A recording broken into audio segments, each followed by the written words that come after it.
Lindsay here, the Frugal Crafter. Today I'm going to show you how to make this really cute ruffled crepe paper party box. You can see you have lots of room for party favors and goodies in there, and it's very easy to make, and it's got a lot of texture, and it's just a lot of fun and easy too, using supplies from our sponsor Paper Mart. You can find them online at www.papermart.com. We are going to use rolls of crepe paper. This is very affordable. It's great to have on hand for a variety of craft projects. This is what I would consider one of those stock up supplies.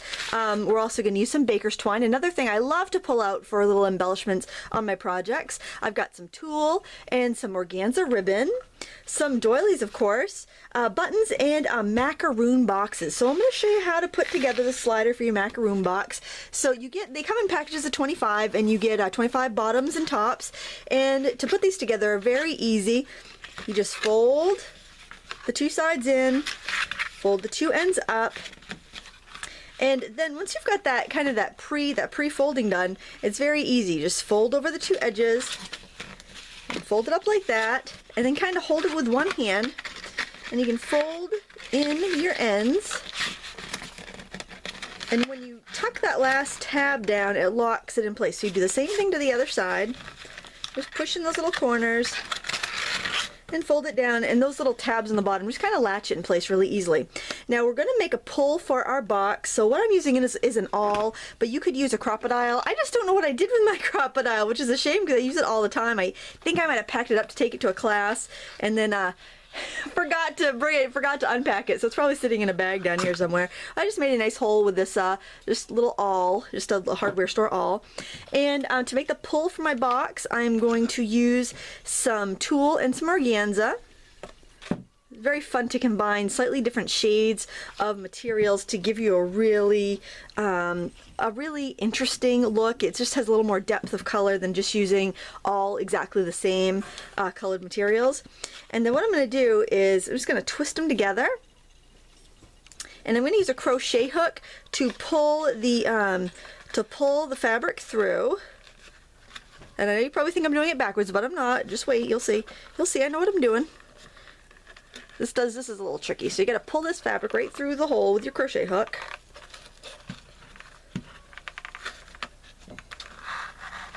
Alright, now take the ends. Okay, you haven't pulled it all the way through yet. You're going to take the ends and just tie them.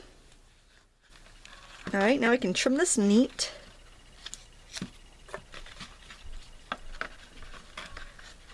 Alright, now I'm going to pull the loop through, and then take my scissors and just cut the ends here. Cut it where the loop is. And look how easy it is to get that pull. So simple. You can even trim it up a little bit more if it frayed a little bit when you were working with it. But there, we've got the inside of our box done. Decorate the outside of your box. Just take your little slider. It just pops open like that. That's so easy. And we're going to use some hot glue. And we're going to run a line of hot glue on the bottom. Now I have already pre-cut my crepe paper, so I have one strip that's just a little bit shorter than the box, and then I have another strip that I cut well, about an inch shorter than that one. So you can make it however you like, and you can use whatever colors you like. Now what you want to do here, I find that after I get that first part secured with the hot glue, what I like to do is actually use some dry adhesive, and I like to put some dry adhesive down here. And then that just gives me a little bit more time to work so I can make my ruffles. You could use hot glue for this as well. You just have to work a little bit quicker if you're using the hot glue. Work our way around here.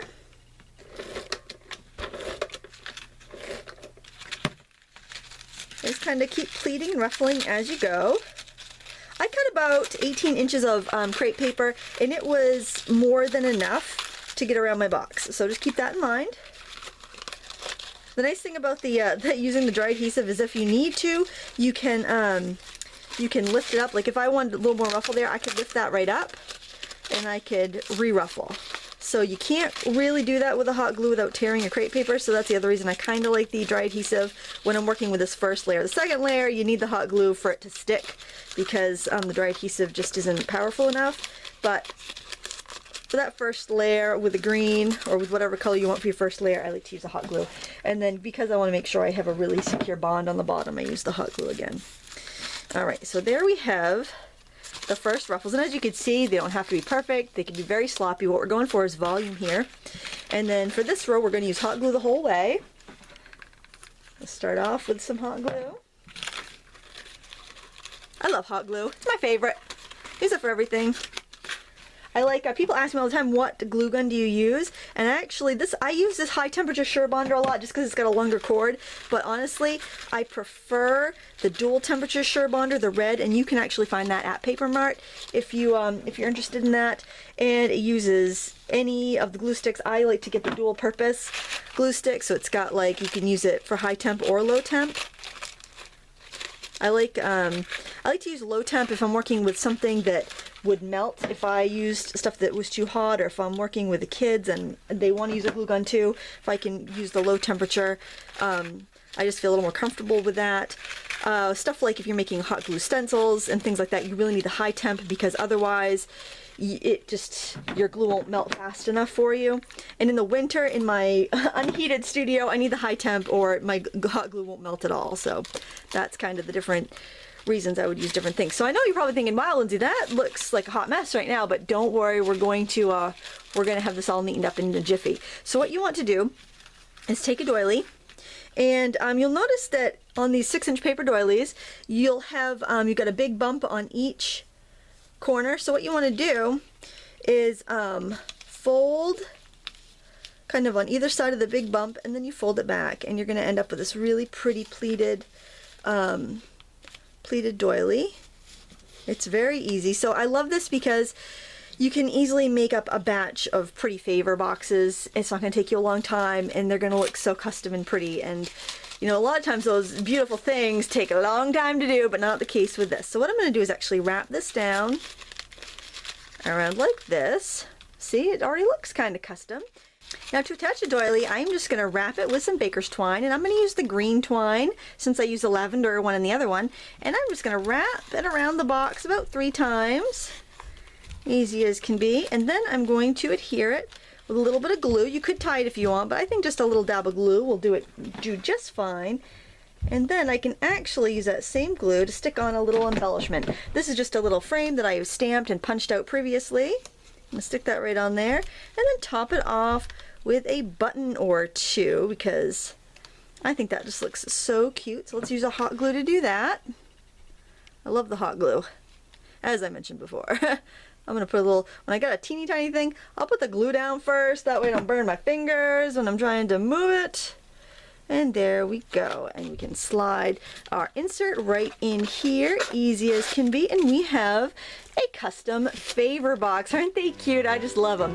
If you want to find out more about the supplies I use, look under the video, in the video description under the video, and you will see everything I used with links. And be sure to check out our sponsor, Paper Mart. You can find them online at www.papermart.com, where we make you look even better. Thank you so much for watching. Until next time, happy crafting.